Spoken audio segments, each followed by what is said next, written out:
Hey everyone, this is Video Game Lover here, and I cannot for the life of me believe this. Resident Evil 4 is officially 20 years old.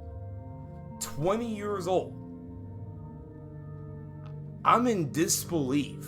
Like, I feel super freaking old that Resident Evil 4 is 20 years old. I remember this game coming out like it was yesterday for the Nintendo GameCube, and then eventually, of course, the PS2 and other systems. But I'm gonna share you guys my love for this game and my experience of this game, alongside a little bit of my older brother's experience with it, because it shares with my experience. So, I was 11 when this game came out, January 11th, 2005. And I remember this game was very hyped up because the Resident Evil franchise took a new direction. Instead of it being tank controls, you're now able to freely move, and it's a third-person shooter. But unlike many third-person shooters at its time, Resident Evil 4 was extremely different because it was one of the first games where you aim your gun, the camera zooms into your character by the shoulder. That was never done before. And it's amazing how this game influenced so many franchises down the road. Like, for example, Gears of War. Without Resident Evil 4, we never would have had Gears of War.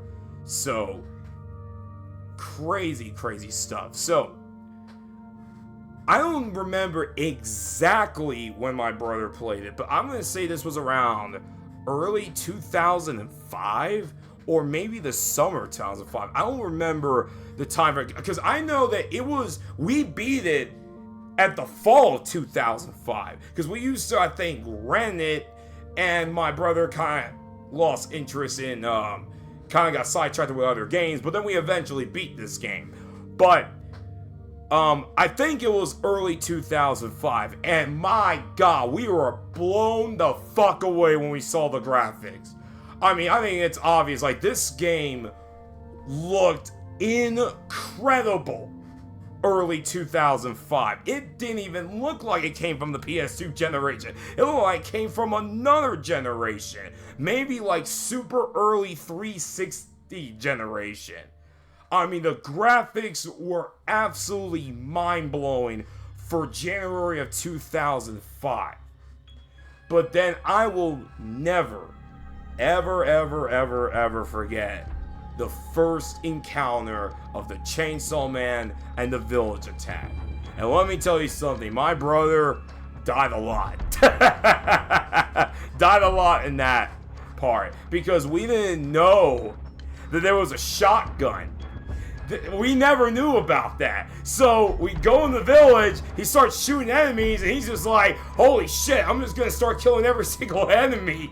And he was able to beat it because he surpassed the 5-minute limit. If you survive 5 minutes, you get to move on to the next section. Sorry, I'm drinking some water. But, oh my god, I just will never forget that. I remember screaming, me and my brother screamed when he got killed by the chainsaw guy. Our first encounter with the Lago boss. Of course, I can't talk about this game while talking about the castle arc. And my god, my brother, it was hilarious, because when they announced the remake and they actually showed the waterhall, he literally was like panicking. He's like, oh my god, please for the love of god, don't tell me they literally remade the waterhall room. That room in Resident Evil 4 was the bane of my brother's existence. He hated that part. He hated that part so much because either Ashley would die or he would die and he had to start all over again. My god, man. Oh, man. Of course, The El Gigante fight, can't forget about that. And I will never forget being so happy. Your reward for saving that dog, he comes in to help you by distracting the El Gigante. I love that so much. I'm just trying to think in the top of my head. Oh, of course, the island arc and our first encounter with the Regenerators. Can't forget about that, how that scared the ever-living hell out of us. And I will never forget my brother finally beating this game. And then, it's one of his favorite games of all time. So now I'm going to get to my experience. Now, I didn't get to play this game until, coincidentally, 10 years later in 2015. I found it in a thrift store, and I believe it was the day when my area nearly got flooded. It was when the state of South Carolina had that historic storm, and like the whole city of Columbia got flooded. But thankfully, my area got spared. And I went to a thrift store, and that was the day I not only found Resident Evil 4 for like $4 on the Wii, but Paper Mario Thousand Year Door for like, I think it was what, $2.50 or $3?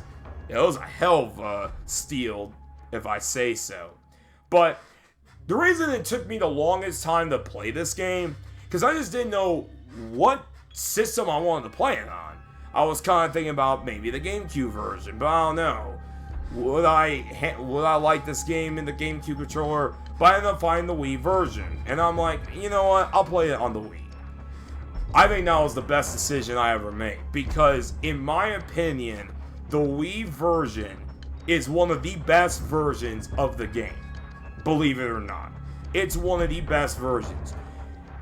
Somehow, the motion controls and how you point the Wiimote worked perfectly for this game.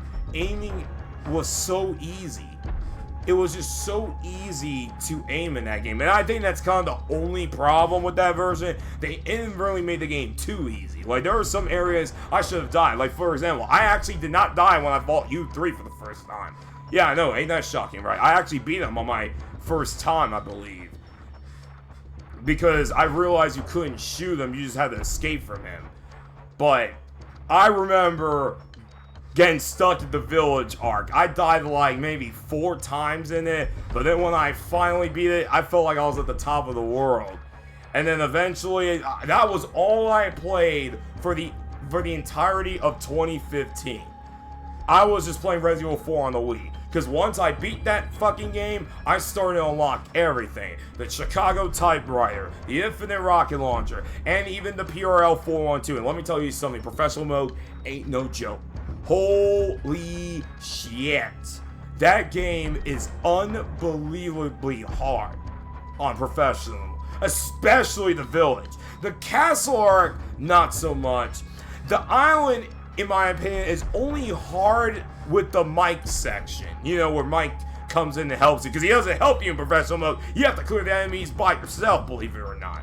So, but I felt like I was at the top of the world when I beat professional mode. And then eventually I finally got the hand cannon. In order to get that gun, you have to get 5 stars in all of Mercenaries. And let me tell you, that shit was hard. Hunk, Wesker, and Krauser were easy. But Ada and Leon, my god, it was really hard to beat Mercenaries as them.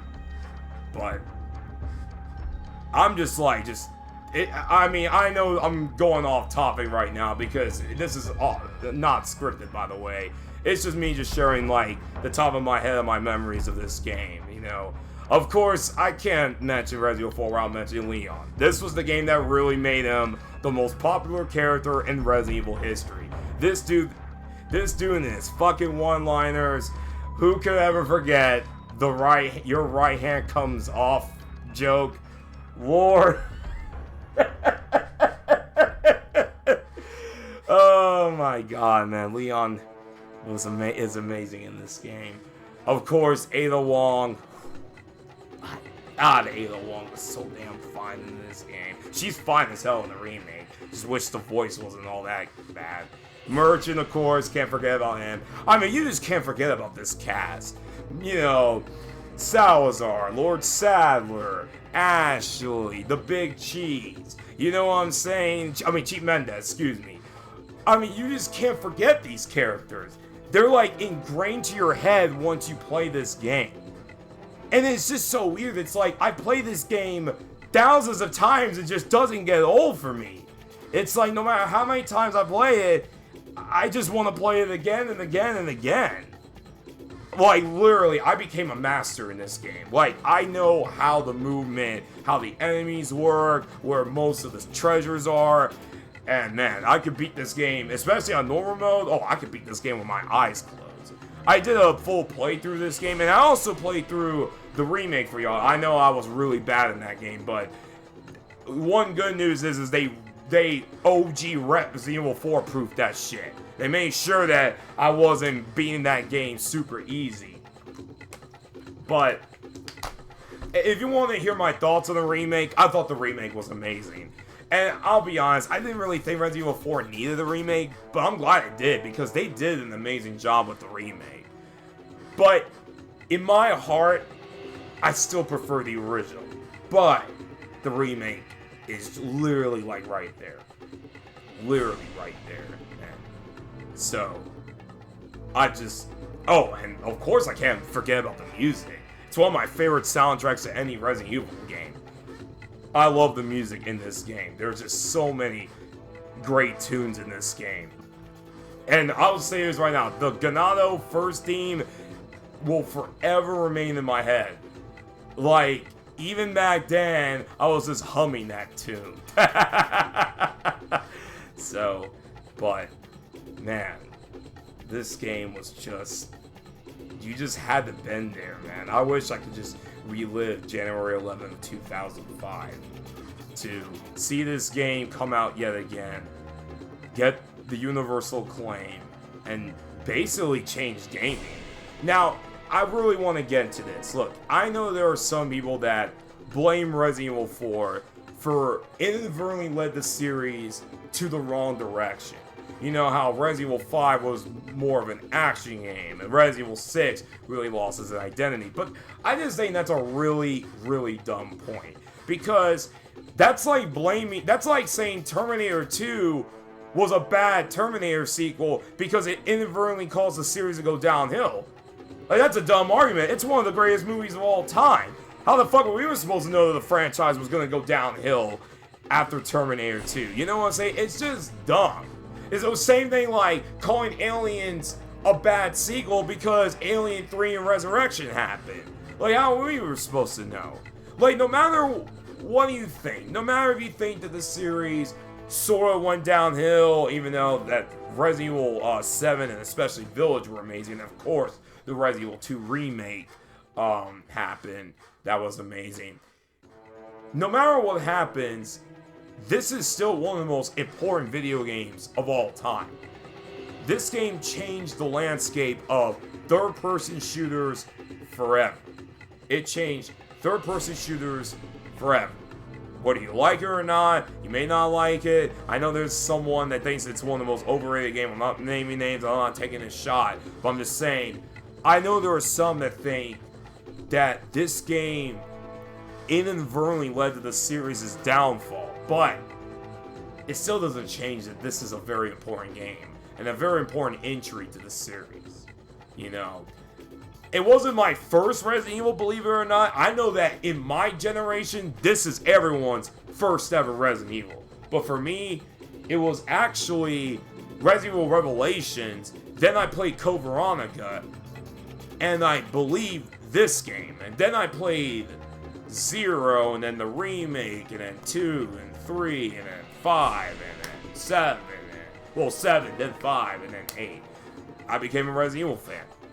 So, I just wanted to make this video to share my love for this game. I love this game so much. It is one of my favorite games of all time. I think it's one of the greatest games of all time. And this game is truly going to stand the test of time forever. So if you have never played this game, what in the hell are you doing? Go play this game. Play it on the Wii. that is one of the best versions. Play it on the PS5 or PS4. That's a really good port of the game. Or play the remake. The remake is a very good. Resident Evil 4 Remake was absolutely amazing. So, I'll let you guys, I guess we'll end it off here. Just want to make this video. So, thank you guys for enjoying this video, enjoying me blabbering for nearly 15 minutes. And I'll catch you guys on my next video. Video Game Lawyer 58, sign out. Peace.